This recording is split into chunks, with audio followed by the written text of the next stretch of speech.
Setelah menghilang usai didemo warganya untuk mundur akibat menaikkan tarif pajak yang mencapai 250%, Bupati Pati Sudewo akhirnya memenuhi panggilan penyidik Komisi Pemberantasan Korupsi KPK. Sudewo diperiksa selama 6,5 jam sebagai saksi kasus suap pembangunan jalur kereta di Direktorat Jenderal Perkeretaapian Kementerian Perhubungan. Saya dipanggil, dimintain keterangan sebagai saksi. Semua pertanyaan saya jawab sejujur-jujurnya dan apa adanya. Spesifiknya soal aliran uang itu seperti apa, Pak? Kalau soal uang itu juga ditanyakan dan itu sudah dijelaskan dalam pemeriksaan kira-kira 2 tahun yang lalu bahwa itu adalah uang pendapatan dari DPR. Semua rinci.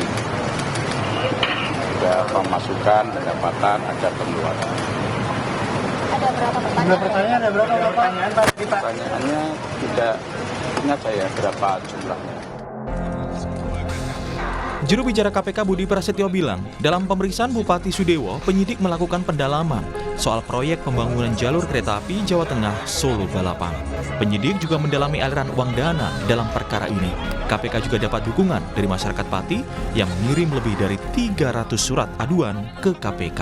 Terkait dengan saksi Saudara SDW, penyidik melakukan pendalaman terkait apa yang diketahuinya mengenai proyek pembangunan jalur kereta api, khususnya di bagian Jawa Tengah, yaitu di wilayah Solo Balapan, termasuk juga saksi SDW didalami terkait dengan pengetahuannya mengenai aliran-aliran uang dalam perkara ini. Dan dalam penanganan perkara DJKA dengan saksi SDW ini, KPK juga menerima banyak dukungan khususnya dari masyarakat Pati.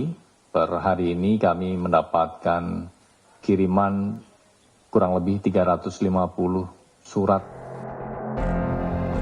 Di tengah dugaan kasus korupsi yang menjerat Sudewo, Pansus Hak Angket Pemakzulan Bupati terus bergulir.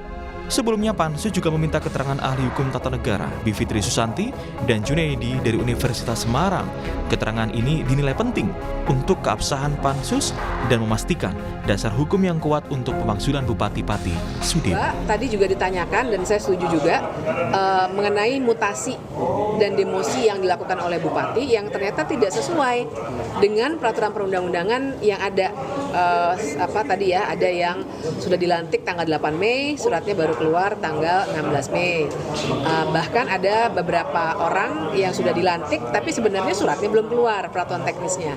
Nah, itu semua menurut saya bisa dijadikan dasar untuk ke Mahkamah Agung nanti.